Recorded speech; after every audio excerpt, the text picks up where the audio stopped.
Salut le groupe 3, c'est encore Samir. Cette fois-ci, ça va être la petite vidéo concernant le montage du mur, enfin de la cloison, de la porte d'entrée.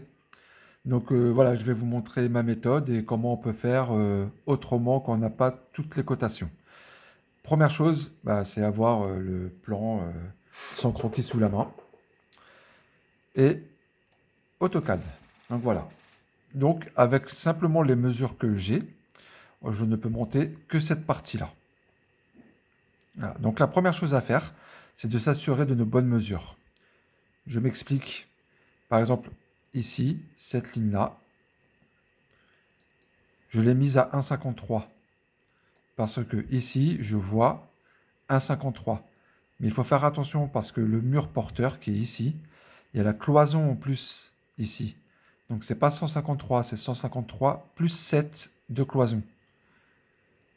Donc ici, je l'efface et je trace une ligne de 160. Je peux à présent fermer. Ce côté-ci, c'est bon. Je vérifie de l'autre côté. Donc ici, j'ai 47. Mais 47, ce n'est que l'intérieur jusque-là. Et on voit très bien que là, le mur porteur rentre un peu plus dans la cloison. Donc ça, il faut que je m'en souvienne. Je ne sais pas de combien, mais ça, on verra par la suite. Alors maintenant, comment je fais? Donc moi, je suis passé par le placard qui est ici. Je sais que cette cloison est à 47 du mur porteur. Donc sur AutoCAD, je décale cette cloison de 47. Voilà. Ensuite, je sais que là, mon placard en longueur fait 118. Donc je décale ce mur-là de 118 sur le côté.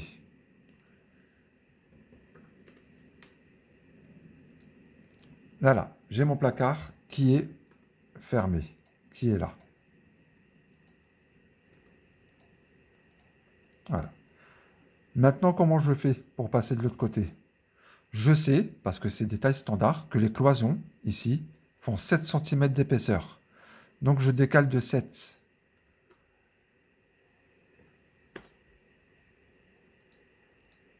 Alors je vous rappelle que pour décaler, c'est toujours la même manip. Je suis chiant là-dessus, donc j'espère que vous m'en voulez pas et que ça payera un jour. Alors, il faut utiliser les raccourcis clavier. Donc décaler, ça s'écrit avec un D. Voilà. Et c'est D et C. Donc là, j'ai mon décalé qui apparaît. Je note ensuite 7 pour l'épaisseur, entrée, et je décale. Donc là, j'ai mon placard fini avec les cloisons. Donc là, déjà, je suis bien content. Ensuite, je sais que ici, cette cloison, donc de ce côté-là, elle fait 118, mais de l'autre côté, elle fait 111. On le voit ici.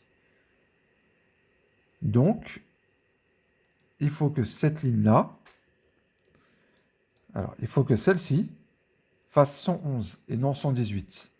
Alors, où je trace là une ligne au bout comme j'ai fait, et du coup, je me retrace une ligne de 111. Hop, désolé. C'est un peu dur avec le téléphone en face. Voilà, j'ai ma ligne de 111. Où je peux tracer un cercle de rayon 111. Et ici, j'ajuste. Voilà, c'est une façon aussi. Ou je trace une ligne là au bout et je peux décaler de 111. Comme je vous disais, AutoCAD, c'est que du système D. Toutes les solutions sont bonnes. Ce qui compte, c'est le résultat. Donc voilà. Donc une fois que j'ai mon 111 ici, vous allez voir, c'est magique. Donc je sais que ce point-là, donc je viens de le tracer, il va jusqu'au coin de mon mur porteur ici. Et là, eh ben, je trace ma ligne. J'ai fermé enfin mon entrée. Donc, on peut continuer. Par exemple, ici, je sais que c'est une cloison et que ça fait 7. Donc, par défaut, c'est standard. C'est 7. D'ailleurs, c'est bizarre, une cloison pour une porte d'entrée. Enfin bon, c'est un autre sujet. Donc, je décale de 7.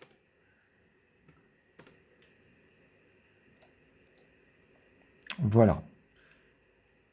On a une autre cote qui manque, mais celle-ci, je ne la connais pas, malheureusement.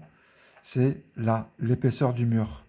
Alors, je ne sais pas si ça fait 22, comme toutes les épaisseurs du mur qu'on a au-dessus de l'appartement, ou si ça fait 20. Comme là, on le voit, ça fait 20, comme celle-ci. De toute façon, j'ai envie de vous dire, peu importe, du moment que notre appartement est monté.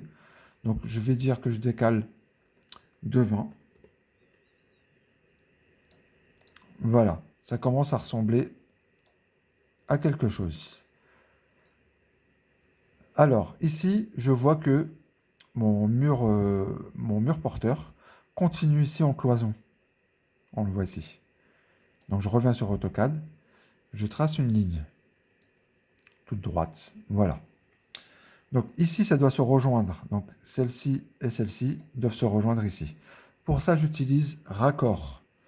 Donc, je tape R et on a ici la deuxième ligne. Raccord. Entrée.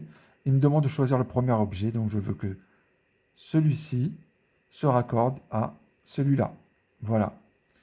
Alors attention, quand vous faites raccord, je vous le remontre, faites attention où vous cliquez. C'est bien cette partie-là du mur que je veux raccorder à celle-ci.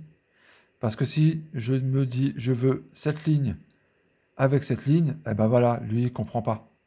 Donc il faut vraiment, vraiment bien faire attention au moment de la sélection. Je retrace. Hop, mon petit raccord. Voilà. Donc de ce côté-là, c'est fait. Ici, je vais voir ce que ça dit. Donc je vois que lui, il monte jusque là-haut et que mon mur ici rentre ici dans la cloison. Donc lui, je le prolonge jusque là. Alors pareil, plusieurs méthodes. Où je tape prolonger, PR, pour prolonger, c'est ici. Quand je viens sur ma ligne, ça se prolonge au bout. Après, comme je vous ai montré tout à l'heure pour construire ce mur de cloison, il existe plusieurs manips. Vous pouvez très bien tracer une ligne ici, là, et faire comme je vous ai montré, raccord. Ou alors vous pouvez ajuster, c'est bien aussi. Enfin voilà, il existe plusieurs, vous choisissez ce que vous voulez. Donc une fois que j'ai ça, donc ici, alors là je redécale de 7. Désolé, j'aurais dû le faire avant. Hop, je vais vous montrer pourquoi. Voilà. Ici, c'est pas grave, c'est pareil, je le prolonge jusque là-haut. Là, je fais mon petit raccord. Donc voilà, je me retrouve avec ça. Et là, avec mon calque porteur, alors j'ai tout fait ici avec le calque porteur, hein, mais vous doutez bien que là, c'est de la cloison, et là aussi. Hop, où est-ce que j'ai mis mes cloisons? Tac, tac, tac, cloison. Voilà. Donc, avec mon calque porteur, je ferme mon mur porteur. Et voilà, vous avez votre mur d'entrée qui est terminé. Bon, bah, j'espère que ça va vous aider. Et puis, bah, bonne continuation, bon courage à tout le monde. Salut, ciao, ciao.